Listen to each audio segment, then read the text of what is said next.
Tayo po'y manalangin. Dakilang Diyos, marami pong salamat for this time. And as we study again your word, please bless us, give us the understanding, the encouragement to continue on serving you.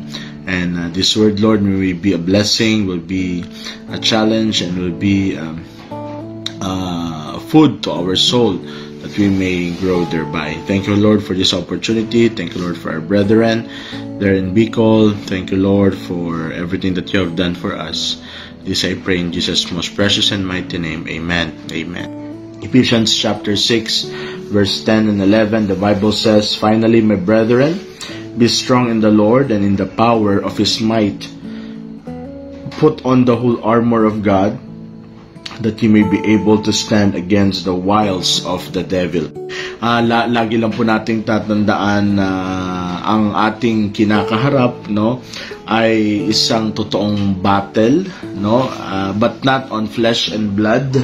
All right, it's not about other people, and we should not put much direction on turning to people, but it is a spiritual battle, mga kapatid, no?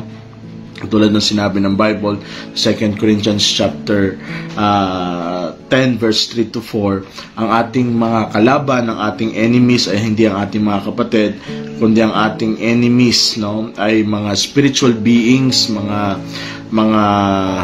wicked beings, mga demons, no, mga kampon ng kaaway, na kung saan they have only one goal, and that goal nila, mga minamahal, mga kapatid, mga staff, is to knock down every Christian, to knock down us, mga minamahal, no, at from our place of standing.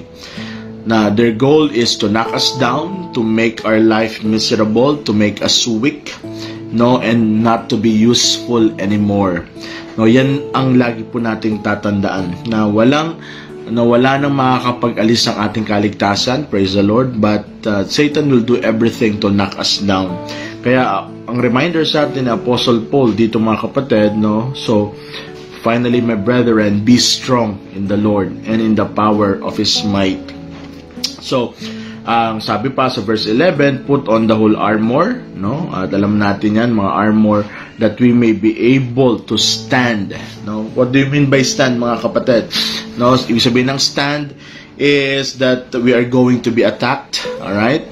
So, we must not be frightened, no? We must not drop or slouch.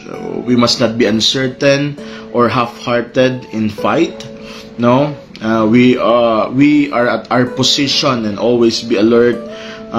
We do not even give up, no, or give a thought of even retreating or quitting, no, mga minamahal, dahil may pa mga challenges na kakaharapin po natin. So, sabi ng Bible, be strong in the Lord and in the power of His might, no? So, pag sinabing be strong, no, tayo ay magpalakas sa Panginoon, at ang sabi dito, no, in the power of His might.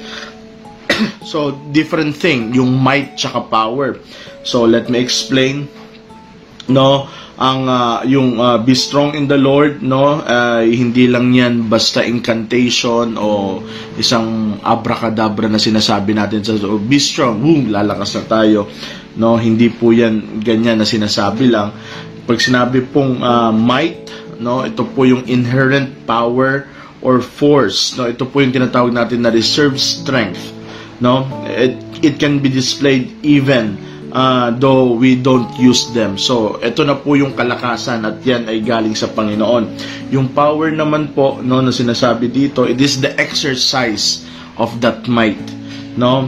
So, for example, yung isang maskuladong tao, marami siyang reserve strength and energy, no, alam natin na siya ay malakas, pero paano natin masasabi na siya ay malakas talaga?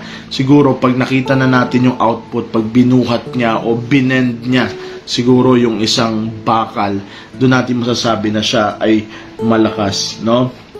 So, tatandaan po natin that God has a vast reserves of might, no, that can be realized as power in our Christian life. but His might does not work in me, no, if I sit passively and do nothing. So, yung kalakasan na meron tayo sa Panginoon ay hindi po natin yan ma-utilize pag hindi po natin ito ginamit, no? Kaya nga po napakahalaga, no, that we should never underestimate, no, yung tinatawag natin na the basics of Christian life. No, marami pong mga basic, at lalo na sa atin kung matagal na tayong mananampalataya, yung pinaka-basic yung pinakakalimutan natin. At if we don't do that, if we don't use that might ng Panginoon, we will not experience the power and we will not be able to stand against the wiles of the devil. So for example, no, before we end, for example, yung might ay yung araw, no? We see the glorious sun bright shining on the day. So, alam natin na malaki ang araw, malakas ang araw, pero paano natin may-utilize yung araw? No? Gagamitan na natin siya ng solar panel. So, yung araw, pag ginamitan mo ng solar panel, mako-convert yan sa power or wattage. So, magagamit na natin yung kalakasan ng araw. So, river, maganda yung ilog, very majestic, very mighty river na tinatawag. Pero paano natin masasabi na malakas yung river? Pag yung river ay merong dam na kung saan yung turbine ay nagta-transfer ng energy. So ganyan din po mga kapatid, no, yung kalakasan na meron tayo sa Panginoon, pag di natin na-utilize yan, sayang, no? At kaya nga napakahalaga pa rin ng Bible reading, prayer, always yung ginagawa natin na 7 PD every day to tap to the power source, no? Because we cannot do it in ourselves, we cannot do it on our own, and we will be messed up, we will be fatigued, manghihina po tayo, mabe-burn out po tayo if we work in ourselves. Let's always remember, no, na maging malakas sa Panginoon by tapping to the power source, and that is the power of the Holy Spirit. And don't ever forget that we need to stand no matter what, because it's a spiritual warfare and there's a lot of battle that we will be facing again. And thank you for listening. Thank you for having our time together to study the Word of God. So just keep on keeping on by the grace of God, and we are praying for you and we love you, and thank you so much for your prayers and support.